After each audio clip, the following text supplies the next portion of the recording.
This is your home for St. Cloud State hockey, keeping you up to date on the NCHC. One-timer coming, they score!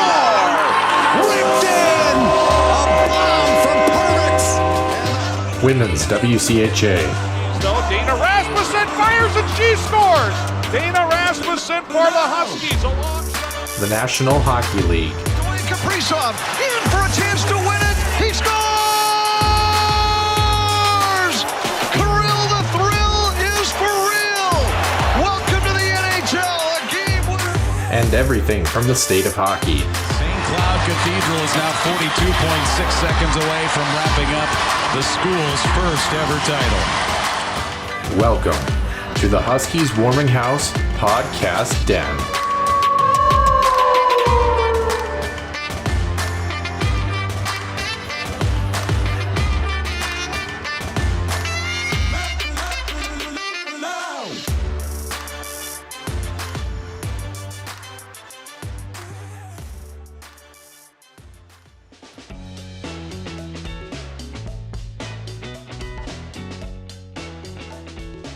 Welcome into episode number 82 here, the Healthy Scratch interview segment. I'm Noah Grant. Nick Maxon is not joining us today. He's probably doing drugs in a back alley somewhere. I'm not particularly sure. No, he's working hard in the Husky production studio in the broadcasting world. And joining me is someone who knows quite a bit about that, Blake Theisen from KVSC and a little bit of UTVS on the side, amongst other things.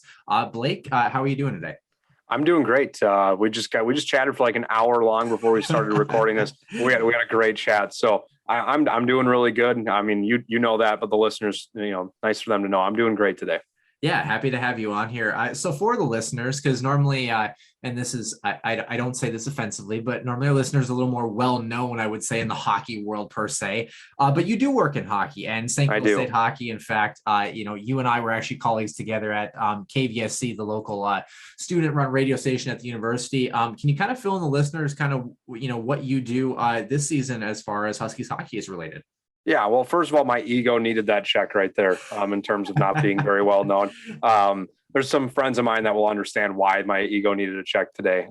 So if they're listening to this, Sam, Joey, you guys know why particularly today my ego needed a check. But I work at KVSC. I'm the sports director down there, which is the student station on campus for St. Cloud State, 88.1 FM. Like Noah mentioned, that's kind of how you and I knew each other. That's where we first met.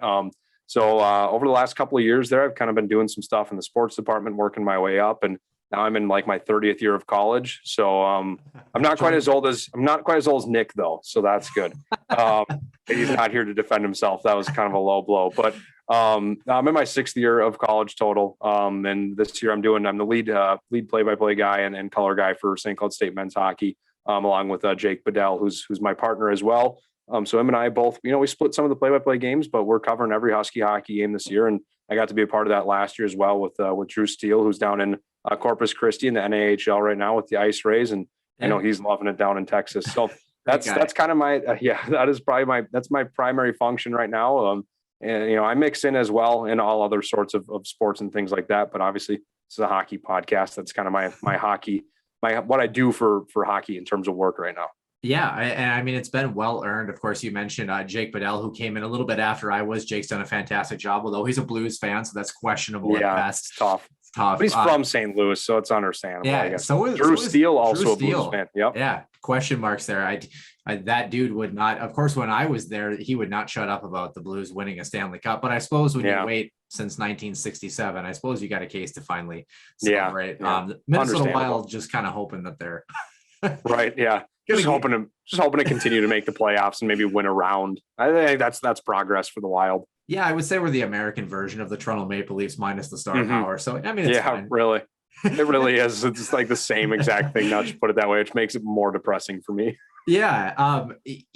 Actually, when we kind of first met, I know that, I met you the first day that I had gone in there and, they said you were a hockey guy and stuff. And we actually had a lot of fun. We've called a couple of women's hockey games together. Yep. One of my favorite memories that we had kind of discussed off air is for those who don't know, the equipment, which is called a Comrex, there's actually a switch on the back of it that you can actually switch into like the different streams for like KVSC essentially.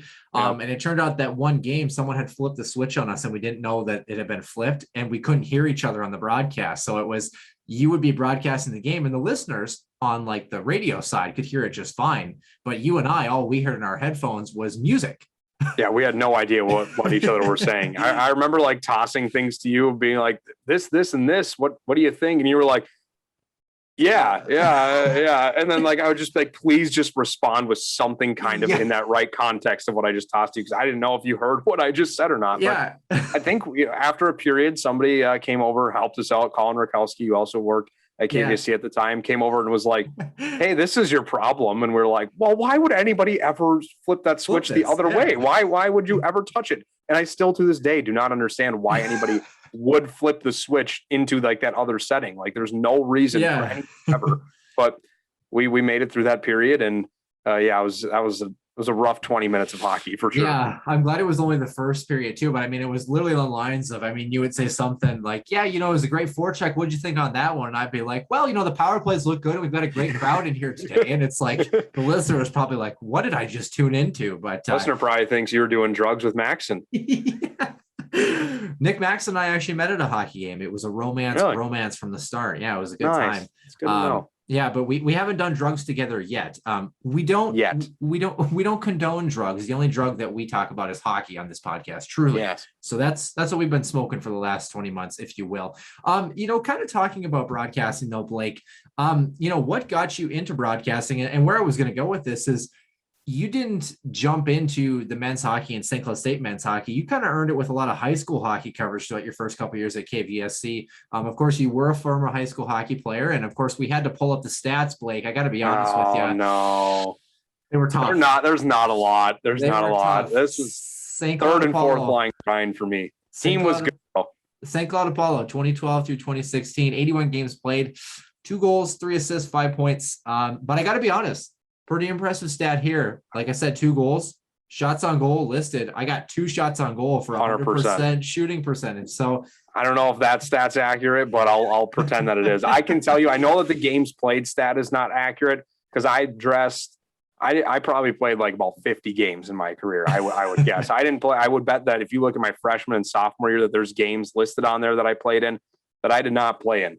So my numbers are not that bad. It's probably right between 40 and 50 games played with 5 career points, but hey, I'll take it. I didn't get a lot of ice time, but our team won a lot of games. We were pretty good, St. Cloud Apollo in those days. So I think my senior year, we were like 20, 22, 2-1 or something like that. So, hey, we won some games, went to a couple state tournaments. I was just a role player, understood my role, which was to stay on the bench. And I did my thing, and the other guys that are meant to score, they did their goal scoring. Yeah. So, kind of speaking of the hockey world, of course, still curious about how your time has gone at KVSC, but your hockey journey actually kind of started with a particular St. Cloud State hockey player that you've known actually since you were a kid. Can you kind of fill us in on that one? Yeah. So I actually just told you about that before we started recording today. So it was kind of a cool story. So my parents had me when they were relatively young, when they were still in college. And so my mom in particular was friends with a couple of guys that played on the St. Cloud State men's hockey team back in the early 2000s, Nate DiCasimiro being one of them. Actually, I think she kind of knew Jeff Finger as well. I know that's a name that's a name that'll rattle some feathers in your fan base for sure, in your listenership. But no, Nate DiCasimiro is the one that we were talking about. My memories of Nate are very minimal. I was a little kid, but like my family's still good friends with him. My mom was invited to his wedding. I know my family still keeps in touch with him pretty well. So I'm pretty sure he was part of the reason, him along with my dad and some of those guys in those teams in the early 2000s were part of the people that taught me how to skate and play the game of hockey. I know you can find pictures of me out on the Herb Brooks National Hockey Center ice with one of the carts that you push around as like a 2 or 3 year old. So that's how I got started playing the game. I know you brought up getting into broadcasting. Yeah. It's kind of funny. When I graduated high school, all I knew that I wanted to do was I wanted to stay in sports. And I didn't really know how I was going to go about doing that. So for a little bit there, I thought that I wanted to do athletic training. I thought I wanted to be a trainer on the sidelines, and I thought that would be a lot of fun. Then I came to realize I'm really dumb. I'm not the smartest. I don't do well with memorizing every bone and ligament in the body and random stuff like that. So I was like, that's not for me. What else can I do? And people always would, I was always good with random stats. People like used to call me like ESPN as a joke when I was like 14 years old. Cause I'd be like, well, this random stat that I just pulled out of my rear end. So Yeah. I was like, maybe I should go into, kind of consider broadcasting. And then I spent a year at Bemidji State, and oddly enough, they did not have much of a broadcasting department there. And so I was like, all right, so transferred to St. Cloud State, which is where I'm, my hometown, and knew that they had great broadcasting, and was like, okay, this is where I'm going to kind of get my foot in the door. And it's been a wild couple of years. You mentioned, my start, I kind of had to work my way up to doing men's hockey. I guess I was the one that pushed for KVSC to broadcast high school sports, particularly high school hockey. My old high school hockey coach, Pete Matnich, reached out to me one year and was like, hey, do you think that you guys could do this? I know this is what you want to go to school for.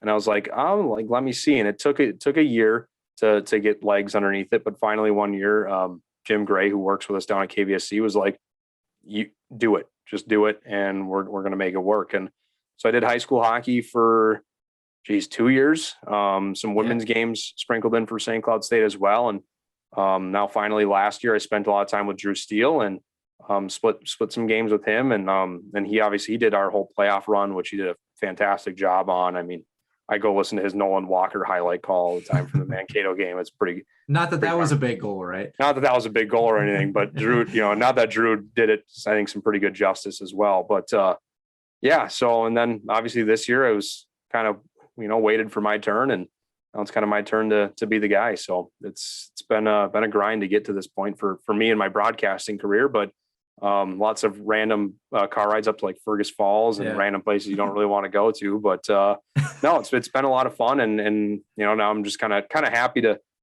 be beyond all of that, the grinding part of it. Not to say it isn't a grind anymore. Obviously, it still is, but yeah.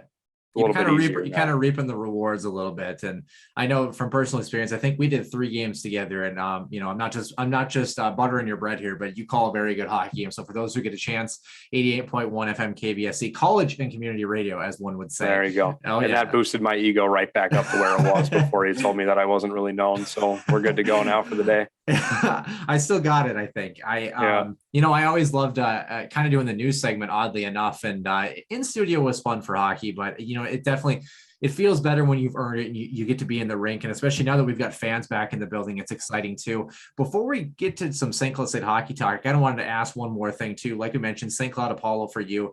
The other school on the other side would be Cathedral. And you're also next to a guy that calls a lot of Minnesota high school hockey tournaments, and that would be Jim Erickson. Mm-hmm. And sorry to say, I think Cathedral's had a little bit better luck in the state tournament route. Recently. Yeah. Let me just put it to you this way. I once walked through KVSC and heard Blake Theisen say ever so lovingly, bleep Cathedral. That's all right. Yeah. I was young at the time, and I was inexperienced. I didn't know how to control my voice, so people heard me say some probably unsavory things. Who am I kidding? I still hate Cathedral. Nothing changes. I mean, it's too hard. I bleed red, white, and blue. So I can see that, but I was kind of wondering, especially because you've seen the high school hockey realm. You grew up as a Minnesota kid, right? I'm from North Dakota, so my parents are Minnesotan. I've been to the state high school tournament 5 times. Of course, I was there when Tommy Novak did the bazooka at center ice. I remember that. Iconic. Very iconic. Also, the play before that should have been called a penalty. Should have had a hook on it, but it's fine. It's whatever. Nonetheless, Hermantown, feel for him just a little bit. But how would you describe the state tournament to a non-Minnesotan? I skate with so many friends who they hear about the state tournament, but as someone who was a Minnesota high school hockey player, how would you describe the tournament to someone who doesn't know about the tournament? Like you always hear like bigger than Texas high school football. I mean, like I feel like, when you're playing in it in particular, and you're on that stage of, just even being able to participate in it, like it feels like you're on the top of the world. I mean, there's like nothing better than being able to participate in it. I mean, you hear NHL guys all the time still talk about like that's their best hockey memory. Like that's what it feels like. I mean, that arena when you are down on it's massive. Yeah. It is so gigantic. Like you do not realize when you're, like I'm a college kid. I buy 200 level seats. When you're looking down and everything, it doesn't look as huge, but when you are on the ice, it's huge. It's the experience is literally unlike anything else I've ever felt in my life. To try and like compare it to something in broadcasting or like a game that I've called, probably that Mankato game is like the closest like experience, like as from a, fans broadcaster perspective. Yeah. And then in terms of like, and think about that. What is that? Mankato's building is what, like 4,800 people. So like, yeah, think about that. And then of course you had less people in the building for, the national tournament last year as well too. Yep. So, I mean, it really is crazy. And then, as a fan too, like, I mean, even outside of playing in it, I mean, I still went every year, I mean, you still go and watch, and like, it is crazy. I mean, you will never see kids like give their heart for anything else, especially like, you talk about all these great players and like, yeah, I watched this guy play in the state tournament before he went and played college or in the NHL. Like, you watch this, the average third line, guy, second line forward that's out there, or third pair defenseman, or, most of those goalies don't go in there. Like, those guys, that is the peak of their career. So watching like guys like that is just, yeah, that they're going to give everything they have. So it's a lot of fun to watch. And I mean, the mini donuts too, like, you just like the whole experience of being at the XL that time of year. It's a great time. It's a great time. And let's not forget the all hair team too. I mean, you got it. Yeah. Yep. Honorable mention, by the way, honorable mention. I was an honorable mention for my beard, but yeah, I was an honorable mention for that. So that's another accolade. just add it to the list. Chalk it up. Yeah. Yeah. It's funny that you mentioned, kind of some of the NHL guys. I was, of course, a lot of our listeners know this, but I was a Golden Gopher fan growing up. And one of the most iconic games that I've ever watched in Golden Gopher history, I actually just watched it the other day, was the 2007 WCHA Final Five between North Dakota and Minnesota. Blake Wheeler's diving goal. I mean, besides the diving goal, one of the best hockey games I've ever watched, just hands down. And I read an article and they asked Blake Wheeler, they said, you've gotten to the NHL, you played for the Jets for this long, what is the most iconic moment for you? And I was almost sure it was going to be like, playing in the NHL, that diving goal in front of, a packed house at the XL. He said, no, it was the first goal of trying to make a state tournament and trying to get to that point as a high school hockey player. He goes, that still sticks out in my mind as being, the first tier for me and the most memorable. Again, like I said, we're going to get to some St. Cloud hockey, but I guess I have another thing along the lines. Do you have, like with Blake Wheeler, do you have a favorite player growing up? Do you have kind of a favorite hockey moment growing up that kind of sticks out in your mind? So favorite player for me is Danny Heatley. Okay. I 1507. I mean, that like stuck with me for a really long time. I actually have a Danny Heatley Atlanta Thrashers jersey. Well, I have the jersey from that era. I got it about a year ago, and I need to find somewhere where I can go and get it sent in to get Heatley and the number 15 stitched onto the back of it. So right. If anybody knows anybody in that type of business, I don't even know what to look up for that, but if anybody knows anybody, I'm still looking to get that done. So Danny Heatley is my favorite player growing up. But I don't know, in terms of like favorite memories or moments from high school, I mean, like getting to go to the state tournament, like that was just awesome. I think probably we beat Cathedral to go to state. So I think that was pretty darn cool. Like, I think it was like 4-2 or 4-3 or something like that, but that was pretty awesome. Yeah. And then right before we get to some Huskies talk, maybe kind of along that lines, in broadcasting or just as a casual fan, is there a particular moment in like, Huskies history, Minnesota Wild history, a game that you've watched that maybe stands out? I know for a lot of Minnesota Wild fans, maybe the Nino Niederreiter, shot is maybe a game, or of course for those in Nick Maxon's era, the Andrew Brunette thriller over Patrick Waugh in 2003. Is there a particular game maybe at the high school state tournament that, maybe stands out as kind of being one above the rest, or not really?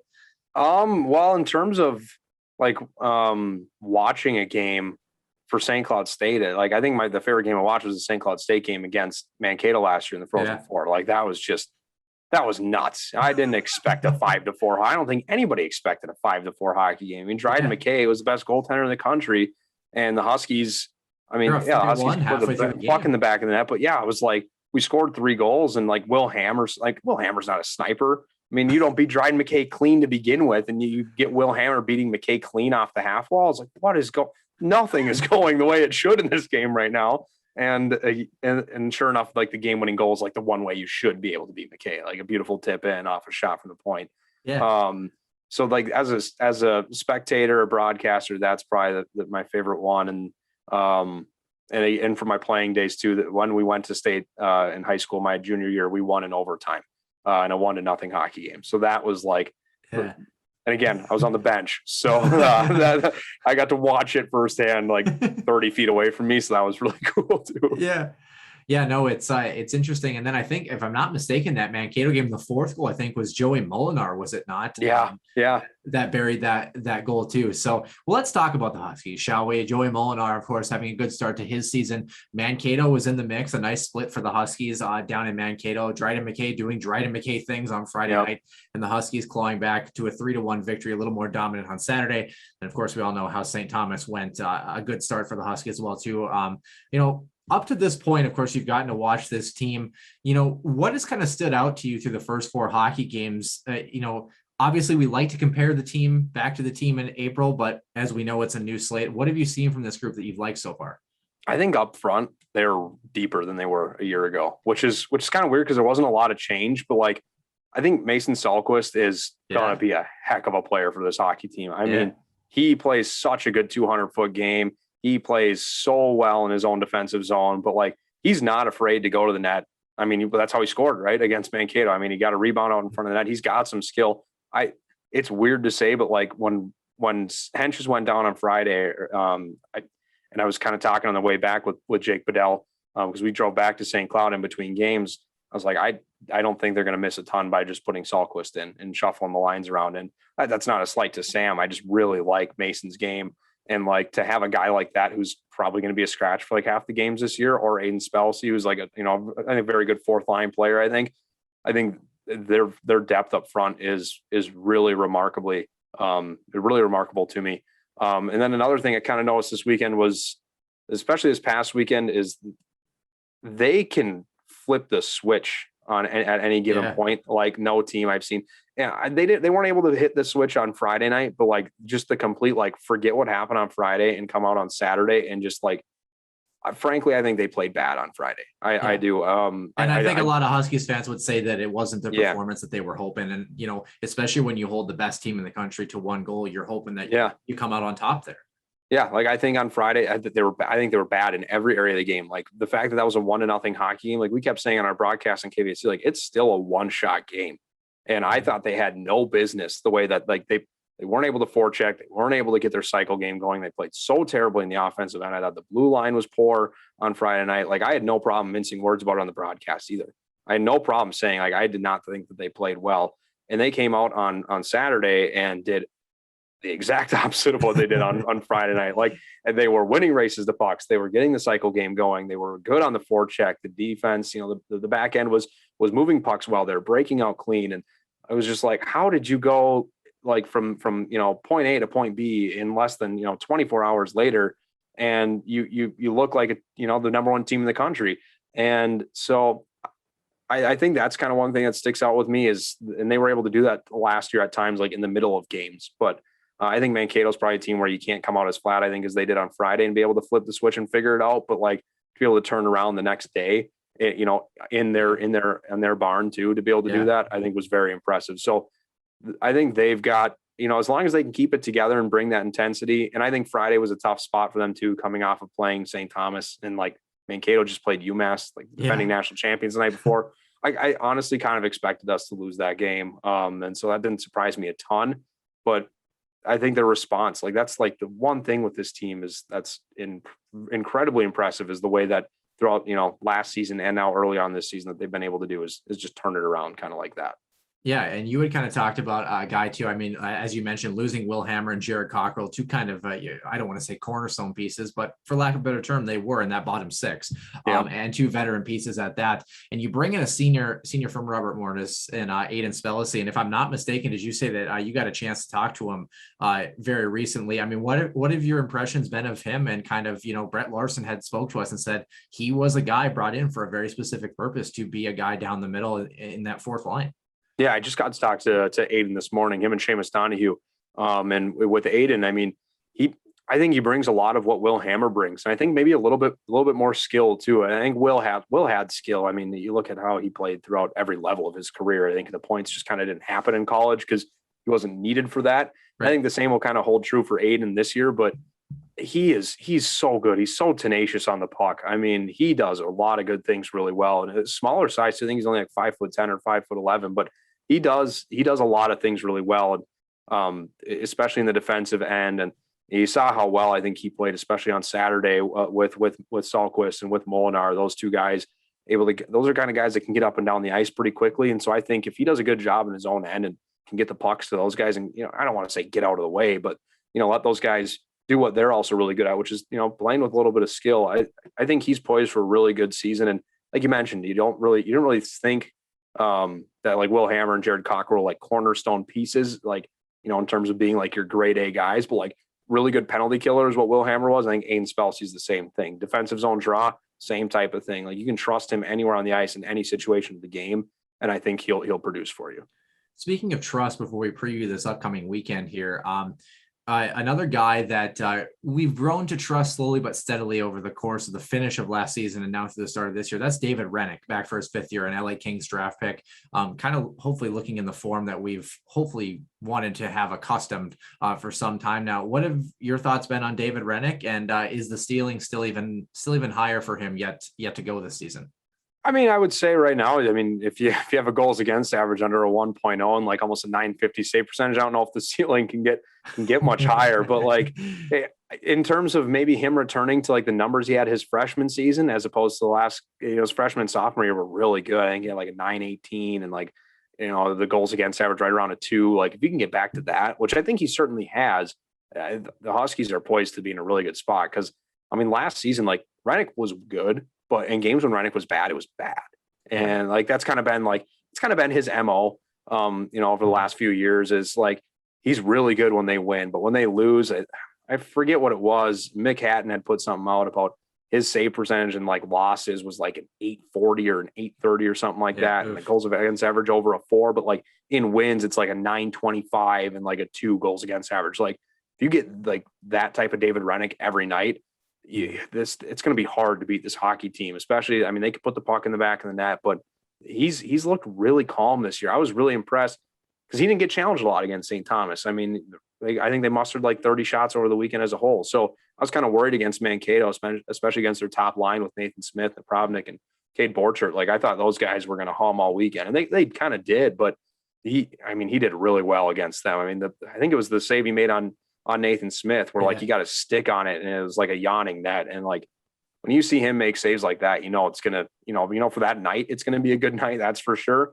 But hopefully he can bring that the rest of the season. I mean, he's started out 4 really, really good games. So if he can bring that this weekend against Minnesota too, it's going to be tough for the Gophers to beat the Huskies. Yeah, we always talk about, with goaltenders, you want them to make all the saves they should and then make that one save they shouldn't. And I think that's exactly what you're talking about is, kind of that diving roomness. It makes me think, every time I think of that phrase, I think of the Alex Tuck #sadness for Wild fans, but the Alex Tuck stop there with Braden Holtby in the cup final a couple years ago, laying on the pad like that. I mean, it's just one of those saves where it's like the hockey gods are smiling on you in that moment, just because of the way that you're playing. As we kind of look ahead to the Minnesota Golden Gophers coming to town, and by coming to town, I mean home and home. The Huskies will be, of course, at 3M Arena on Friday, and then they'll be back here at the Herberts National Hockey Center wearing those sweet retro jerseys on Saturday. Oh, they're beautiful, aren't they? And then, of course, they'll be auctioned off. Minnesota coming off of a sweep against Mercyhurst, but a hard-fought one. What Minnesota does, well, they do really well, but what Minnesota struggles with, some glaring holes. But look for number 89 in a Minnesota sweater. He's a pretty good little freshman. What is your anticipation of this series coming up against Minnesota, and what do you expect? Well, I think it's going to be a hard fought series, right? I mean, it's St. Cloud State, Minnesota. I don't think anyone's going to come out and lay an egg and play poorly. I think that'd be ridiculous. I think if we saw that happen, I would be shocked. And we hope it's Minnesota if it does. Right? Yeah, if it happens, hopefully it's the Gophers, right? But no, I mean, you mentioned it, like they didn't have a great weekend. I mean, they swept Mercyhurst, but like they swept Mercyhurst. I mean, the Huskies swept St. Thomas. Okay, I mean, Mercyhurst is better than St. Thomas, but right. I mean, they were trailing on Sunday against them. They had to come back. I have both games actually. So, I mean, 7-4 and 5-3 were their finals. I mean, it's not that great. And LaFontaine didn't look that great between the pipes. I mean, he made a couple of really good saves on breakaways. I think on Saturday night that it was like, okay, those are good saves, and like that's why he's one of the best goaltenders in the country. That's why he won the Richter, Blake. Yeah, he won the Richter Award, but like also at the same time, like, okay, you got to think about it. He saw, I think on Saturday night, saw like 4 or 5 2-on-1s against Mercyhurst. Like, if you give up 4 or 5 2-on-1s against St. Cloud State, who's probably going to, a better team and might force your hand into coughing up even more 2-on-1s or breakaways, you have a long night. I watched back the broadcast their game, and the pregame, the guys were talking about, their back end for the Gophers is going to be really key. And I was, how great they are. And I didn't think they played that good. I think you can expose them in their defensive end. They're going to want to get up and down the ice and score. I mean, they want to go fast. And St. Cloud State can play to that game. But I think if the Huskies can slow down Minnesota, I mean, I think this weekend plays so much more into the Huskies style than it does Minnesota's style with the up and down, because I don't think the Gophers can play a slow grinding game. I don't see. I mean, they've got a couple of guys that are bigger. I mean, they're a big team, but like, they've got skill and they've got speed up and down the lineup. That's what, I mean, they're one of the better recruiting teams in the country, but that's what happens when you got a bunch of 19, 20-year-olds on your team too. Yeah. Like, they want to get up and down the ice and score. They haven't been through the grit and the grind. And the Huskies are one of the older teams in the country. And I think that, if St. Cloud State has to get into a track meet, okay, I think they can do that. If the Gophers have to get into a slow playing game, I don't think they can. So I think it favors the Huskies in terms of that. Now, if they get into a shootout, I think it's probably 50-50 toss up. I might even give the edge to the Gophers, but that's if the game plays into Minnesota's hands all night long this weekend. Yeah. I don't think that it will. And I was not impressed with them this weekend against Mercyhurst, watching things back. I mean, they're really good off the rush. Like I said, they're up and down the ice, but they leave a lot to be desired in their back end. And those forwards will turn pucks over. Their D will turn pucks over. They're horrible, in my opinion, below the goal line in their own end, really bad. And that's where St. Cloud State feasts, right? Like the cycle game and on that big sheet of ice, I think St. Cloud State has got a really good chance to sweep the number 4 team in the country. I was frankly still surprised to see them as the number 4 team in the country. Yeah, and it's kind of an interesting series. I can't remember. I don't think the change has been made yet. If I'm not mistaken, it's still 2 Olympic sheets that we're going to be on this weekend too, which a lot of open ice. And, when is the last time in college hockey that we've seen home and home with 2 Olympic sheets? I feel like it's got to be quite a while, to be honest with you. Can't even think of other rinks. I mean, I know these are the 2 that I can think of that have an Olympic sheet. I want to say like Colorado College maybe did. I don't know. Yeah. Maybe not. Their old arena. Broadmoor or whatever it was. Yeah, Broadmoor. But nonetheless, like I said, I was watching the 07 WCHA Final 5. And of course, this is a matchup, kind of starting the trend. We had Mankato. We're going to have Minnesota, then Wisconsin. And then, of course, you're going to have Bemidji State, at the tail end of kind of December there. But we're getting some old WCHA rivalries back here. Do you have any recollection and memories of the old WCHA? Obviously, were you sad to see it go? Or do you kind of feel like, we're finally past that point and we're in the new NCHC and we all have to get over it? Yeah, I mean, I think it's very easy to look at the Big Ten and be like, oh, that really, really broke up a lot of, I mean, the WCHA, like, I think, people like to say the Big Ten ruined college hockey. I don't know. I mean, it broke up the WCHA, which was a great conference. Probably it was the best conference in college hockey, but I mean, it also helped grow the game a lot too. I mean, Penn State's got a program now. Yeah, I don't think they have a program. I mean, you look at Ohio State added a program, right? So yeah.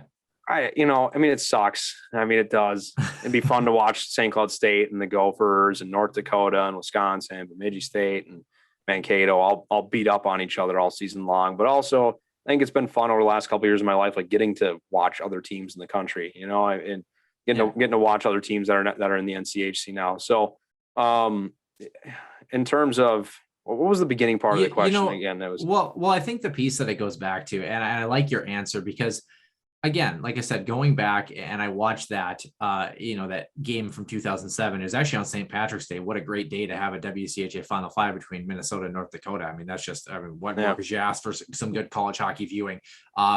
But it almost like adds to the aura of like this time that I think it almost looks even more perfect through rose-colored glasses because it ended the way that it did, that we didn't have this transition where the old WCHA kind of fizzled out like the new WCHA fizzled out last year in a sense, if you will. So I think that's an important piece. I guess like if I was able to transition a little bit, I'm kind of curious. We've got 6 Division I schools now, and of course now they're spread out amongst a couple of conference and independents here. Minnesota, Duluth, Bemidji, St. Thomas, St. Cloud, and then of course Mankato. Pat Micheletti likes to do this every week, so I'm kind of curious on your take right now. Coming into this weekend, how would you rank the 6 teams from Minnesota in college hockey compared against each other. Let's start from the back end. Let's start with number 6 and work our way. Well, number 6, I mean, it's okay. I hate to do it, but I think it's pretty easy. It's Yeah. St. Thomas. I mean, you're a new program. That's it's no disrespect. And they haven't won a game. I mean, you're in a tough spot. And then it's really crazy because like the next 5, they're tight, right? Like, I think Bemidji State is like the number 5. I think they're 5th. I would put Bemidji State 5th, but they're still ranked like 15th in the country. So it's like, I'm really putting Bemidji State as the 5th worst program in the state. But in reality, they're really good. And then I think Duluth. I put Duluth at number 4, so that's kind of the back half. Those two just played each other this weekend too, didn't they? Duluth earned the sweep. It was a very tightly contested weekend. I think there were 1-goal games both nights or something like that. So I'm curious, and a lot of people have done this. So you've got Duluth behind Minnesota, and it's funny, people are still giving Minnesota the benefit of the doubt. I'm curious to see kind of where Minnesota, I'm assuming you have them. I'm thinking at number 3 here. I do. Yeah, I do. And it's funny you say that because I did put some thought into having Minnesota at number 4. Because like I said, I was not impressed that they swept Mercyhurst, and trailed in both games. Better than the alternative for them, I suppose. Well, I guess, which is losing, right? Yeah. So, but then I also looked at it and was like, can I put Duluth ahead of them when Duluth barely squeaked by Bemidji, and I've got Bemidji as my clear-cut number 5. So that's kind of where that came down. I think it's kind of like a 3A, 3B with Minnesota and with Duluth. But I'd put Minnesota at number 3, even though I'm not entirely impressed with them. I don't think they're the number 4. I don't think they're the 4th best team in the country. Yeah. I mean, maybe they are, and it's just that top heavy right now. But and we're about to find it out this weekend. Yeah, and we're about to find out this weekend. And then I would put Mankato at number 2. Just because of the fact that like they only like St. Cloud State, I think, like I said, played poorly, I think, on Friday night. But I still think the only reason they won that game is because Dryden McKay. Like, I was not impressed with Mankato offensively, and their offense is not what they're known for. I mean, we know they're trying to shut teams down and win 2-1 hockey games, but I just wasn't that impressed. Like, I think they're headed, like, I think they're closer to St. Cloud State's level, but I don't think, like, I think they're almost on the same level for that matter. But it's kind of an interesting discussion how it's like, Mankato might not be on their level, and we're really talking about 2 top 5 teams in the country. Yeah, right. You know what I mean? Like in reality, like if you play these teams together 10 times this season, it's probably a 5-5 series split. But like, and 4 of the games are in overtime, right? Right. Yeah, exactly. Like, but I do think the Huskies are slightly better just because I didn't see a dominant effort from Mankato on Friday, and I think I saw a dominant effort from the Huskies on Saturday night. So that's why I put St. Cloud State number 1 and Mankato number 2. Now, obviously, both the polls disagree with me, so that's disappointing. I disagree with you too, just for fun. Not because I have a reason, but I just want. Why not have some contentious topics? But yeah, so I'd go St. Cloud State 1, Mankato 2, Minnesota 3, Duluth 4, Bemidji State 5, and St. Thomas number 6. All right. I got a couple of Minnesota Wild questions and one random question for you. But my final SCSU question, you kind of talked about some guys that have stood out so far. We touched on some guys. Who is one guy in this lineup that you feel for St. Cloud needs to have a great year, that needs to kind of take that next step, kind of, get to that next level? I'm trying to buy you some time so you can think about a player on this roster here, and a couple of guys. I know we've talked about Sam Henches, of course, coming into his senior year. Micah Miller is another guy on that list, but is there one guy in particular that, you kind of think if we have a big year from this guy, we could be in for something special? David Renick.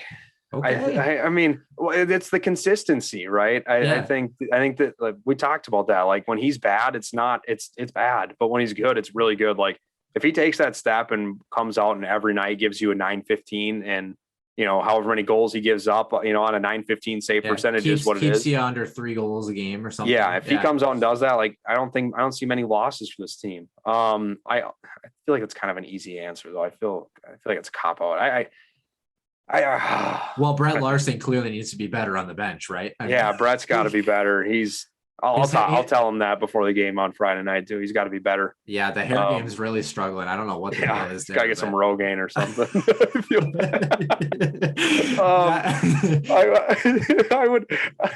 I would also say though, like, if I steer away from Renick, any of like the number 6 defensemen on the team. How about that? Like, whether it's Zemer, Jaycox, Trey Ball, Brennan Bushy, Brennan Bushy, like anybody that like kind of filters in on that bottom pair can take a big step. How did you feel? I kind of cut you off there, but how did you feel about Jack Peart? I know that it kind of like he had a little bit of growing pains this weekend, I thought.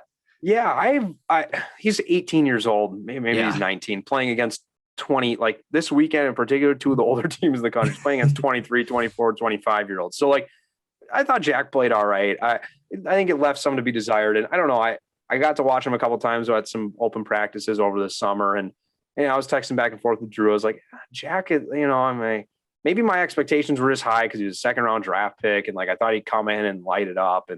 And Drew was one that's kind of like, well, remember, he's playing against 24-year-olds. Like he's 6 years younger than these guys. Like on the physical maturity level, he's not as big as these guys. He's a great, and like smart wise, intelligently might be one of the better players in the ice in terms of like thinking the game. But I think the pace of the game is maybe a bit, I wouldn't say fast, but like, I think he's just got to catch up a little bit. But I think like by the end of the year, he's another name I was thinking about saying too for this question, but I think by the end of the year, if you can get him steady, steady Eddie, him and Nick Burbix, I think that could be a really good pairing because he's only going to grow. Like, I mean, I think he's really good offensively. We saw, you watched any of his game at Grand Rapids or in the USHL, like he can run the power play. He can, I mean, he makes a great first pass out of his own end. Like if he just continues to get better, adjust to the pace of the game a little bit and gets more comfortable, I think the sky is the limit for him. I mean, if the Huskies are lucky enough to have him stick around for 2 or 3 years, I think he probably stays 2 years. If they can get him for a third year, I mean, he's going to be a really good hockey player. Yeah. And of course, again, like we talked about, not to mention they played one of the best teams in the country too. It's not like they were, again, playing Mercyhurst. I mean, he had a challenge. You also talked to Seamus Donahue this morning too. And we had kind of had Seamus on a couple weeks ago with Nick Burbix, and he had kind of mentioned the same thing where, it's different compared to juniors when you have a forward who's 6'4", 220 pounds bearing down on you. And it's like, you have to find a way to make a play. And you're a young guy who's maybe not the biggest guy, trying to adjust to that pace. It's not an easy task, so to speak. Flipping over to some Minnesota Wild things. I got 4 questions left for you, Blake. So thanks so much for joining us. I know that you're looking forward to some dinner, I'm sure, but yes, it's almost dinner time or supper, however they say it in the Midwest. It's dinner. This is dinner. This is dinner. This is funny. I got into my girlfriend yesterday because she said Reese's, and I was like, if you were one of my friends right now, like I would have smacked you. I was so mad. If I actually liked you, we would have a problem. I was like, God. I was like, you make me want to move out right now. Like Reese's? Are you kidding me? I hope you don't say Reese's, Noah. Do you say Reese's? I don't say Reese's. I don't really eat them in general, so I kind of steer away from it. So I'm just one of those guys. I'm just a total a-hole, if you will. Yeah, right. I was like, I can't. I literally looked at her. I was mad. I was like, what did you just say? And she just looked at me and she goes, I swear to God, I bounce back and forth between the two. I'm like, no, you got to pick one. Like this is the fate of our relationship is standing on this. You're like, get out. Yeah. You walk like, down. You don't get out, I'm getting out. Like somebody's leaving tonight. You walk down the street and you think about what you did. Yeah. You come back. You come back in an hour after you think about it. So speaking about things that did, or so to speak, in the Minnesota Wild world, Kirill Kaprizov, the big contract sign, amongst other things, Joel Eriksson, of course, getting his contract, but Kaprizov's the one that everyone's curious about, as we're at the time of recording on Wednesday, October 13th, we're 2 days away and an hour essentially or so from opening night puck drop in Anaheim for the Wild. Kirill Kaprizov, $9 million per year over 5 years. Was this an overpay by the team, or are they investing in a guy that's going to be a superstar talent? I don't think it was an overpay. Now, let me also preface that and say I never in a million years thought that they would pay him this much on a 5-year deal. Like, you can find the receipts in my text messages. My friends freaking out when they were saying he's going to sign in the KHL. I'm like, this guy is not going to get anything. Like, I never thought he'd get more than 8 on like 4 years or less. Like 9, that's impressive. And Paul Theofanis is he did it. He's an agent. Let's just put it that way, to put it mildly. I mean, he gets his clients money, and he makes sure that he cuts a pretty nice commission check for himself. So, but I mean, it is what it is, right? I mean, what you have to get the guy signed. He didn't have much leverage, but I'm fine with it. You pay a star player what a star player's worth. I mean, Is he? I think he's getting paid as like a top 15 winger in the league right now. Is he that? Probably not yet, but and who knows? I mean, he's probably right around that 15 to 20 range in terms of wingers, in my opinion. But I mean, who knows? But this is a franchise that's been starved for that. Like, you have not had that since Marian Gaborik. And in my opinion, I mean, he's totally different than Gaborik. I think he's a better player than Gabby was. I mean, a little more well-rounded. Yeah, that's what I was just going to say. I mean, it's not like Kirill's great in the defensive zone, but he's better than Gabby was. And Gabby played for Jacques Lemaire, so he had the option to play really hard defense if he wanted, and he just didn't. So, yeah, I mean, I think it's the best player you have in franchise history, and we didn't pay him. What would it be? 6 figures? Is that how it works? Yeah, 6, 7, 8. What was it? Once you get over 10 million, what's 10? 8 figures, right? Yeah, a lot of money. Let's just put it that way. Let's just put it that way. But like, nobody was Carey Price was the first player to make over $10 million to like win a playoff series. So we've got that going for us, that, you know, we're not paying somebody over $10 million. So maybe we'll win a playoff series finally too. That would be kind of cool. Yeah, I just got into fantasy hockey for the first time this year. I put Carey Price as the 4th goaltender. I know he's on the IR, but I'm banking on scooping him up now to see if he returns to form when he comes back. But yeah, a lot of moolah, although I don't think it's as painful. It's worked out okay for Montreal. I think Sergei Bobrovsky down in Florida would have other. Oh man, it's a tough one. I just don't understand that. Like, just to goalies touch on that, crapshoot. Yeah. Like, why would you pay a guy $10 million and then turn around a month later and draft Spencer Knight? Like, what are you thinking? Like, Spencer Knight's also on my fantasy squad, if you're curious. That's a good combo.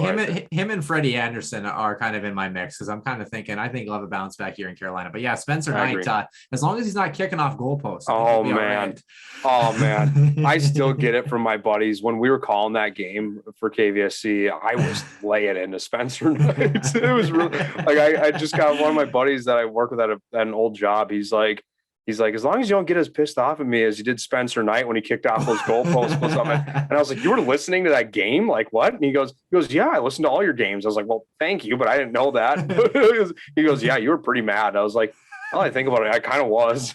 You're like, yeah, you're a great friend for listening, but this is a very ill-timed opportunity for me right now. Yeah, right.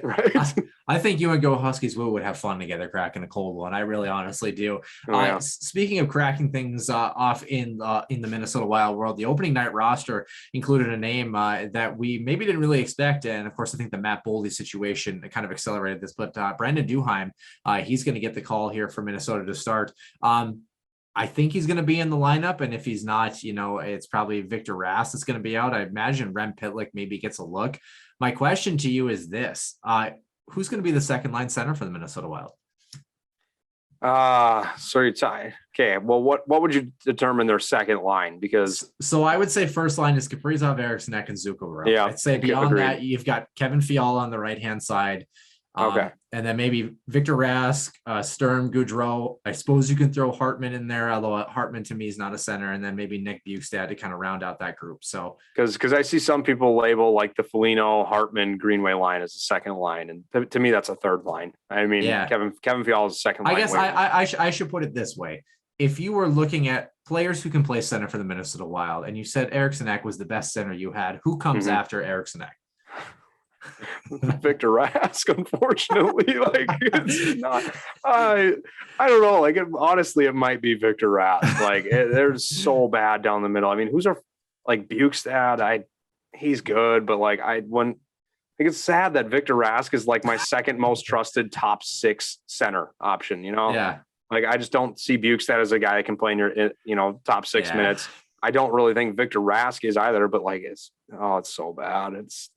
No, I get you. We've thrown that question out a couple of times, and I'm not quite sure, but I think we're gonna find out. I love Victor. I love Victor for the meme purposes of it. I've got a buddy that hates Victor Rask, and I'm gonna surprise him for Christmas this year with the Victor Rask. Like, it says like Victor effing Rask on the front of the jersey or on the front of the t-shirt, and it's just a picture of Rask's head, and I'm like, I'm getting him that for Christmas 100%. He hates Victor Rask, so. You know what? I like Rask, but he does his job, and I think that Dean Evans, I think that group of, obviously they see him every day a lot more than we ever could on the ice at Tria Rink and whatnot, and they see something in him that I think that for the last year of his contract, I think that he's there, and I think you could do a lot worse, all things considered. Honestly, You know, I mean, if Victor Rask were on a $1 million contract, would we ever complain about him? yeah, exactly. No, he's making $4 million a year, and that's not his fault that he got overpaid. So, well, I know certain too. people who would complain about it regardless, but hashtag blow it up. But anyway, you know who you are. Anyway, my final thing here I want to throw out before I ask you my last question is season expectations. Where do the Minnesota Wild finish in the Central? Well, Central's confusing because it's Colorado, and then it's like I don't know. Like after that, like it could really be anybody. To put it in perspective, we had Alex Micheletti on, of course, St. Cloud State alum, son of Pat Micheletti. I have Minnesota in second. Nick has them in third, and Alex has them back and fourth. So, what are your thoughts? I don't think they missed the playoffs. I mean, so like I don't think they're a wild card team. Let me put it that way. So like I think they're in the top three. I don't think they're going to be one because I think that's Colorado. So 2 or 3. I mean, trying to even all think of who's all in the Central now because of everything being weird last year. But like I don't think Chicago could flirt with a wild card spot. I think Dallas could flirt with a wild card spot. St. Louis is a team that I think if Jordan Binnington can play decent for them, and again consistently, I think they're a team that could be in that 2 or 3 discussion. Nashville, I think, is Nashville. Yeah, there's so many bad contracts on that team. Winnipeg is kind of Winnipeg. That's the other. That's who I'm thinking of. I think it's Minnesota and Winnipeg as the 2 and 3. I don't care the order. I guess I want the Wild to be 2 so they get home ice in the playoffs against them. But I think it's probably Colorado, Winnipeg, Minnesota is your top 3, and then I think the Central gets both wild card teams again this year too. Yeah, I guess on the prediction game too. For St. Cloud and Minnesota this weekend, who comes out? Is it going to be a split or is it going to be a sweep in one direction or the other? So I'm actually in a picks poll for the Huskies for this season. Well, for like the NCHC as a whole, I picked the Huskies to sweep. Okay. All right. I'm not like 100% confident on that, but I did pick the Huskies to split last weekend, and I picked them to lose Friday and win convincingly on Saturday, and that's how it played out. So if I am Nostradamus, the Huskies will sweep this weekend very unconfidently. I like that. Yep. I'd like to hear Brett Larson say that phrase. We won very unconfidently today. Yeah, right. Put it that way. Speaking of unconfidence, my final question for you, Blake. This is kind of a fun one that I threw at the bottom. We saw a goal last night from the Seattle Kraken where essentially it was a kick into the net, so to speak, a little flexing of the foot. And speaking of the Golden Gophers, they actually scored a goal a couple of years ago where it was kicked from the slot, and it was a soccer style goal that was in the air, but because of the way the camera was angled, you couldn't see it on the replay. So it wasn't reviewable. My question is this, Blake, as an objective hockey guy, if you could change one rule in hockey, what would it be and why? This is a good one. Okay. For the longest time for me, it was actually the rule that was that you had to have your foot on the ice for offside, and they just changed that. Yep. I was gonna say that was a good one. I can think of like some funny ones. Like I'd love for a headbutt to count as a goal. Like that's I was like, I know it happened at some point. I couldn't remember who it was. If we're going like youth hockey, you know that you can't ice the puck anymore on the penalty kill. That's terrible. That's terrible. I would change that. And in the NHL, I'd get rid of the trapezoid. Okay. All right. Let the goalies play the puck. I would if you want scoring, which obviously the league does. Yeah. Why do you not want to watch goaltenders mess up and go 30 feet out of their crease to play like the puck? I said, I was watching the 07 Final 5 game. The amount of times both goaltenders, Philippe Lamoureux and whoever it was on the other side, I can't remember who was in net for Minnesota that night. They each must have probably played the puck 20 times.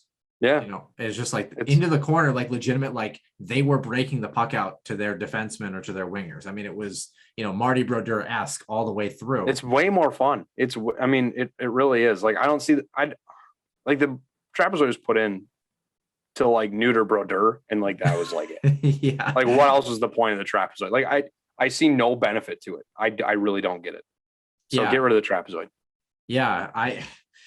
I got to be honest. I am of the mind, and it will never happen. It will never happen in hockey for as long as we live. But my thought is, as long as you're not like kicking wildly, I think you should be able to kick the puck in. I really do. I mean, it's tough because it is so hard to score. And I mean, but I understand why it's there. Same with high sticking. I mean, I always think like as long as you're not waving your stick wildly and injuring people, like if there's a puck that's 8 feet in the air and you can reach your stick up and redirect it into the net. Like that's such a skill play. I kind of agree with like the high sticking. Yeah. I think high sticking is annoying. I mean, okay, like on a goal. Yeah. But then, like, what if you high stick it and then it misses the net and rolls into the corner? Then is it still high sticking? Right. Or what do you do if you have a puck that's 7 feet in the air and you swing and you miss and you smoke somebody, Thomas Vokoun, Keith Ballard style into the face? Yeah. Right into the mouth. That would hurt. Yeah. That would probably hurt a little bit. Yeah. Yeah. I think high sticking is more a thing to protect players, I think, than it is to like take away the skill aspect of it. Like you just don't want guys sticks up in the air. But I would say, well, I guess I did say you should just be able to headbutt the puck. So like, obviously I'm in support of like kicking, I think, the puck into. So but it's not soccer. Go play soccer. Actually, I think if I had one, now that I just thought of it, I think you should be able to hand pass the puck in every zone. I don't mind that. You know what I mean? Like if you get knocked down in the corner in the offense and you want to, obviously you can't close your hand on it, but if you swat the puck up the wall to your defenseman, I would say okay as long as it's not a carry or anything like that, I actually don't mind that. Yeah, if you get dumped from behind and like the puck is underneath you and you just slap it away, I mean, I don't mind that. Yeah, technically you can do it in this D zone regardless, because even if it gets blown down, the blade just comes back into your zone. I didn't know. I didn't know in youth hockey that you couldn't play the puck with your hand in the D zone. And I freaked out on a ref. I was probably like something like that. I freaked out on a ref and I was like, he played it with his hand. It was a hand pass. Cause like they went down and like scored off of it. Yeah. And the ref came up to me. He knew my dad, I guess, which I didn't know. So he came up to me and my dad after the game was like, just so your kid knows, you can hand pass the defensive zone. I was like, what? No idea. You're kidding. Yeah. Well, I think we have to do that and then bring back the 2-line passing rule. Clearly, I mean, yes, right. Slow down the game. Slow it down. The fly zone NHL is definitely a problem. I mean, In fact, and we should also shrink the nets and make the goalie pads bigger while we're at it. I mean, yes, make it harder to score. Yeah, exactly. More 1-0 hockey games. Exactly. Nobody should be. If you're a 20-goal scorer in the NHL with the new regulations, you are the elite of the elite. I mean, every game should be 1-0. I mean, I don't understand. I've got another one. 3-on-3 overtime until somebody wins. Yes. I hate shootouts, or just end in a tie. One of the two. 3-on-3 until someone wins, or end in a tie. I hate the idea that they say in the NHL that the reason they don't go beyond, even if you extend the 3-on-3 to 10 minutes instead of 5, I think you'd be very rare to get to a shootout. But they say it's a player safety liability thing in terms of the overtime going so long. Man, if you can't solve it in 3-on-3 within, let's be outrageous and say the span of a normal hockey period, 20 minutes. Yeah. Like just call it a tie. Wrong. Just call it a tie at that point. Well, that's I think I'm in favor of maybe even not having overtime and just have the game end in a tie. Because like then if you have an offensive zone draw with like 30 seconds, do you pull the goalie in a tie game because you want to get the win? Like I don't know, just it adds more to it. Like don't do coaches play for ties then, or would they? Yeah. Or I'd get rid of the extra point. That's terrible. I can't stand that. Yeah, the it's extra point almost as bad as the on international play, having a championship gold medal game get decided. That's terrible. Oh, gross. I mean, it worked for us, but it's terrible. Yeah. You're talking 2018 women's hockey. Yeah. In Russia too for the Olympics. For the Olympics, 2017, 14 for the Olympics, and then 2017 for the World Juniors, Troy Terry. Yeah. Of course, and Bob Motzko was head coach up there too. Yeah. But yeah, no, we just, if anything, I think the Wild just need to make the playoffs and win a game. Yeah. The Huskies just need to play well. So that's all I ask. Because just the Huskies to play well and win a national championship. That's not a tall task. Come on, Brett. I mean, figure it out. That's easy. easy enough. And for the Wild, just go win a Stanley Cup or just win one playoff series. And if you're the Vikings, my God, just score something. Just score some points. Score a touchdown in the second half. I'm a big Vikings fan too. We don't need to get into that. You were at the game last week, weren't you? Yeah, I was. Oh boy, I said a lot of unsavory words when we lost or when we were losing, and I couldn't look at that kick go through. It was I pulled my jersey up, covered my eyes, and I just let the crowd tell me what happened because I was there for the Blair Walsh miss against the Seahawks. I was at that game, so I mean, like Vikings fans are tortured enough with kicking, and like I had to be in person for that in negative 30-degree weather, so kicking is stupid. Get rid of kicks in football too. Yeah, kicking is unless you're Pat McAfee, kicking has not been the Viking way for quite some time. # Blair Walsh. But speaking of kicking it, we're going to kick it on over to the end of the show here, of course, and anticipating what we've got going ahead. Of course, you didn't hear an intro and outro in today's show because my co-host, Mr. Nick Maxson, is off doing the thing. So not the thing that we had suggested in the beginning. He's off working and doing some great things for Huskies hockey. And of course, you can find him this weekend as we're going to be covering some men's hockey. Women's hockey, of course, is back in action as well. And then for us, we're going to have episode number 83 on Sunday. For Blake, appreciate having you here. I hope you had fun. It was nice catching up with you. So I did. Yeah, it was good. It was good to talk for like that. Like I said, we were on for like an hour before this. We went for almost like 45 minutes to an hour here. So it was a lot of fun. I had a lot of fun. I know you tried to get me on a few weeks back, and glad the schedule was able to work out this time. Well, it almost wasn't able to work out this time. We had to reschedule this one too, but I'm glad we were finally able to get it to work. Yeah, well, thanks, Nick Maxson, again for that one. But nonetheless, doing some great things. Blake, we appreciate it. For Blake Theisen, I'm Noah Grant, and we will see you soon in the den.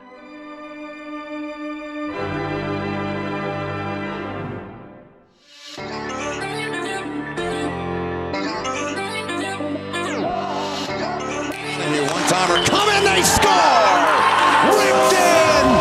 A bomb from Pervix! So Dana Rasmussen fires and she scores. Dana Rasmussen for the Huskies. Dwayne Kaprizov in for a chance to win it. He scores! Kirill the Thrill is for real. Welcome to the NHL. A game winner. St. Cloud Cathedral is now 42.6 seconds away from wrapping up the school's first ever title.